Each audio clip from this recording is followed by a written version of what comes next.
like some of you heard it before. I know I have.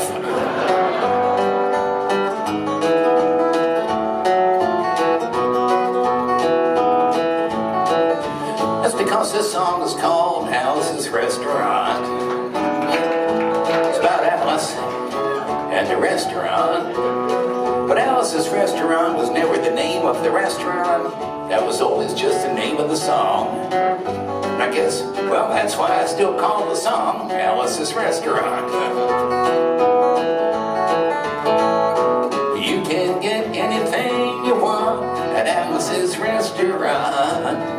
You can get anything you want at Alice's Restaurant.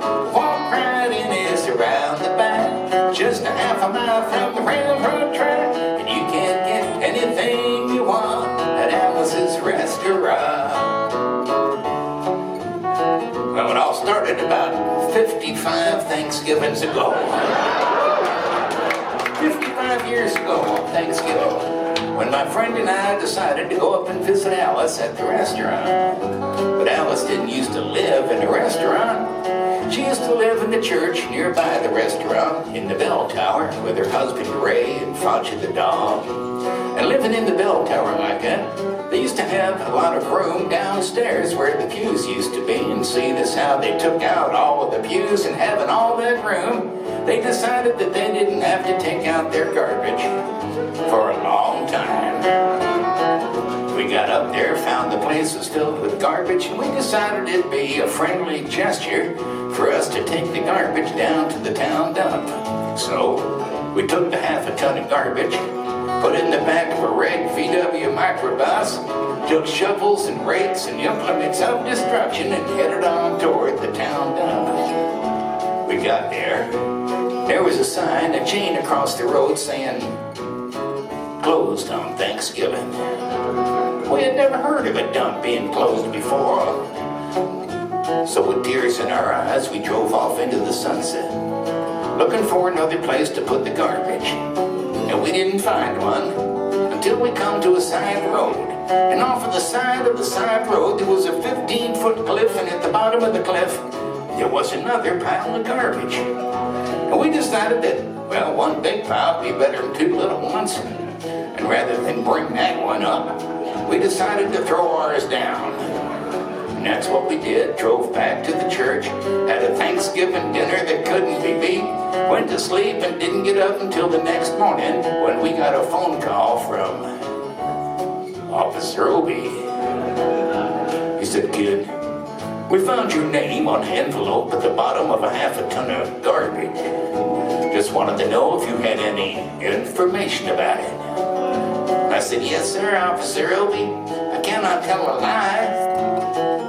I put that envelope under that garbage." It was after talking to Obie for about 45 minutes over the telephone that we finally arrived at the truth of the matter. And Obie said we had to go down and pick up the garbage, but we also had to go down and talk to him at the police officer station.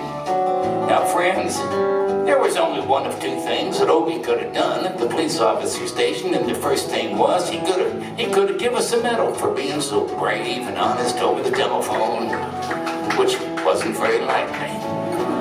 We didn't expect it.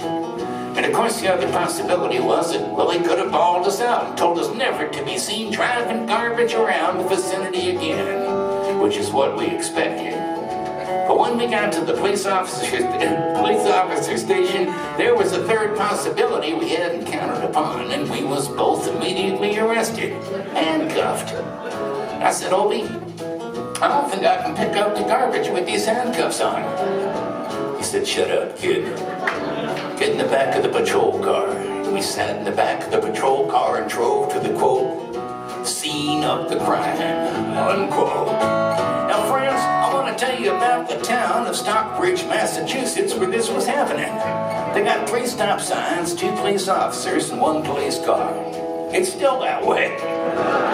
But when we got to the scene of the crime, there was 5 police officers and 3 police cars, being the biggest crime of the last 50 years, and everybody wanted to get in the newspaper story about it. And they was using up all kinds of cop equipment they had hanging around the police officer station.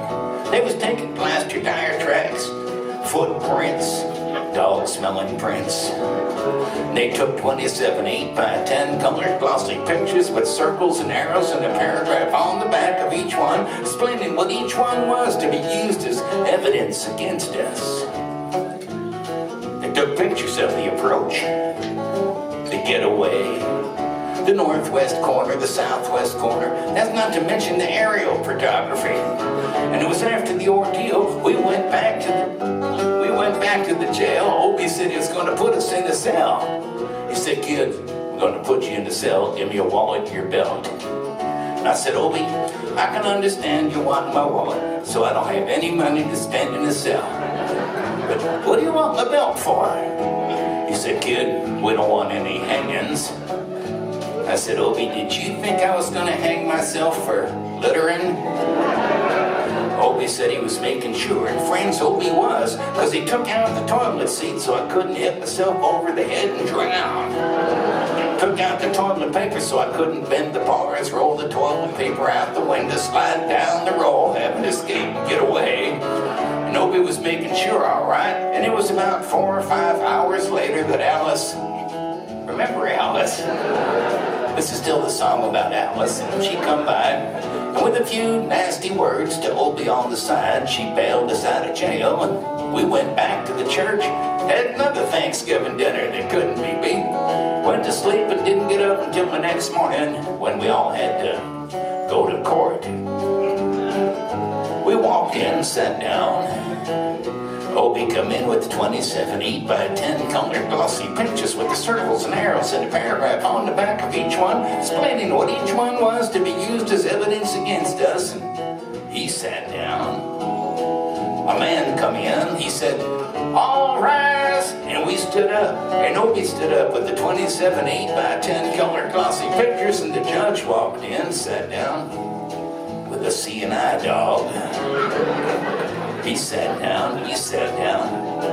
Obie looked at the C&I dog, and then at the 27 8x10 colored glossy pictures, and looked at the C&I dog. And Obie began to cry, because Obie come to the realization that this was a typical case of American blind justice. And there was no way the judge was going to look at the 27, well, it didn't matter. Because we was fined $25 each. We had to pick up the garbage in the snow. But of course, that's not what I came to talk about, just thought I'd mention it. Tonight I thought I'd talk a little bit about the draft, and for those that wasn't there, or don't know, or can't remember. Back in those days, we used to have a thing called the Selective service system, which meant that when you was a guy and you turned 18, you had to register with the Selective service so that you could select some kind of service that might be of interest to you. If your choice was none of the above, they would help you by making a selection for you. And to do that, they had buildings all across America where you had to go in, get injected, inspected, detected, infected, neglected, and selected. Now I remember I had to go in there one morning a long time ago for my physical examination. So I got good and drunk the night before, because I wanted to feel my best when I went in that morning. I wanted to be like the all-American kid. And when I went in that morning, I was hung down, I was brung down, I was hung up, I was all kinds of mean, nasty, ugly-looking things. I walked in, I sat down. They gave me a piece of paper, said, "Kid, see the psychiatrist, room 604.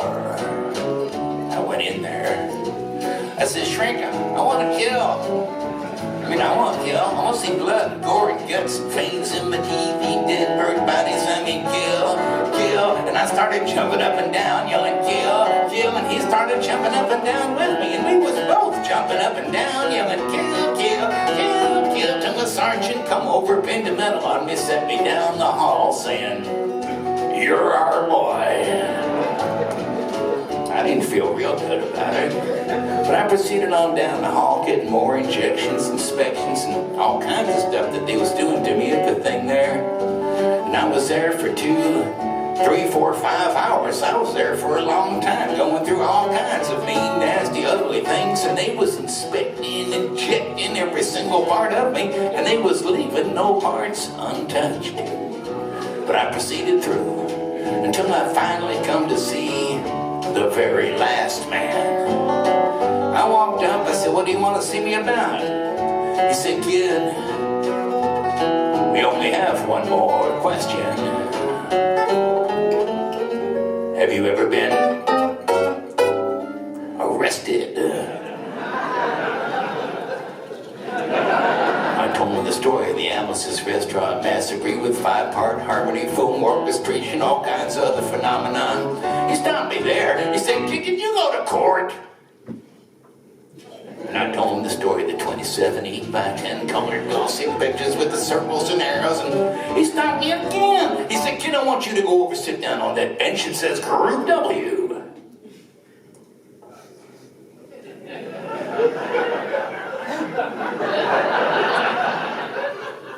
Now, kid.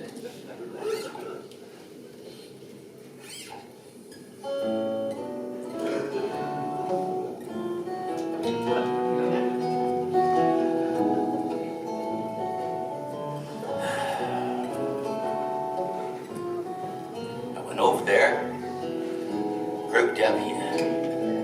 Group W is where they used to put you if you might not have been moral enough to join the army after committing your special crime. There was all kinds of mean, nasty, ugly-looking people on the bench. There was mother rapers and father stabbers. Father rapers. There was father rapers sitting there on the bench next to me. I mean, these was mean, nasty, ugly, horrible, crime kind of guys. And the meanest, ugliest, nastiest one, the meanest father raper of them all, was coming over to me, sat down next to me and said, "Kid, what'd you get?" I said, "I didn't get nothing. I had to pay $25 to pick up the garbage." He said, "Kid, what was you arrested for?" I said, "Littering." And they all moved away from me on the bench there. Give me the hairy eyeball until I said, "That creating a nuisance." And then they all come back and shook my hand. And we had a great time on the bench talking about crime, mother stabbing, father raping. We was smoking cigarettes and all kinds of stuff, having a good time. Till the sergeant come over. He had some paper in his hand. He held it up. He went like this. He said, "Kid, this paper got 47 words on it. Like this. One more time, the crime detail. The crime got 17 doing about the crime. The rest of the name kind of thing. Got to say, and he talked for 45 minutes. And nobody understood a word he said. But we had fun. Filling out the forms. Playing with the pencils on the bench. I wrote down the Massacree like I was supposed to. And I put down my pencil. Turned over the piece of paper. There on the other side of that piece of paper, in the middle of the other side, I mean away from everything else on the other side, underlined, capitalized, quoted, read the following words. "Kid, have you rehabilitated yourself?" I went over to the sergeant. I said, "Sergeant, you got a lot of gall to ask me if I've rehabilitated myself. I mean, I'm sitting here on the bench. I'm sitting here on the Group W bench because you want to know if I'm moral enough to join the army, burn women, kids, houses, children, villages after being a litter bug." He said, "Kid, we don't like your kind. We're going to send your fingerprints off to Washington. And friends, somewhere not far from here in a little folder is a study in black and white of my fingerprints. They're still there. They've been there 50 freaking years. But I'm not the only one. They've been adding to the collection recently. Not just your fingerprints, but your text messages, emails, God knows what else they got over there. And so the only reason I'm singing you the song tonight is because you may know somebody in the similar collection. Even some of you could be in a collection like that. And if you ever find yourself in a collection like that and you don't know what to do, there may be only one, well, there may not actually be much you can do, but there's something you can try. And that's to be wherever it is you are, as it were. Just stop whatever you're doing. Just take a moment and go something like this. You can get anything you want at Alice's Restaurant. That's it. Just a couple of bars of the old song. Imagine one person trying that these days. Probably probably not worth being collected. But imagine two of them, maybe two of them trying to get married in parts of Kentucky or something. Or maybe 3 or 50 out in Utah, Idaho, whatever they got going on. Or 50,000 people stopping whatever they're doing, singing a few bars of the old song. Be worth collecting then. Not only that, you get enough people singing a song like that, and even the people collecting might start joining in. But when you get a song that's worth joining in on, no matter what side of the aisle you're on, or who you are, or what your story is, it becomes what we used to call a movement. Now, one of these days, somebody's gonna write a song like that. It's not this one. Every generation needs their own songs. But while we're waiting for that one to get wrote, we can practice on the one we got. Not all that hard. Some of you even know it. I'm just trying to remember it. You can get anything you want at Alice's restaurant. You can get anything you want at Alice's restaurant. Walk right in, it's around the back, just a half a mile from the railroad track. And you can get anything you want at Alice's restaurant. Okay, that seriously sucked. You want to be worth being collected, you can't start singing loud just at the end. So we'll wait for it to come around again on the guitar. I'm still not proud or tired. Just don't want to be singing it for another 50 freaking years. Help me out here.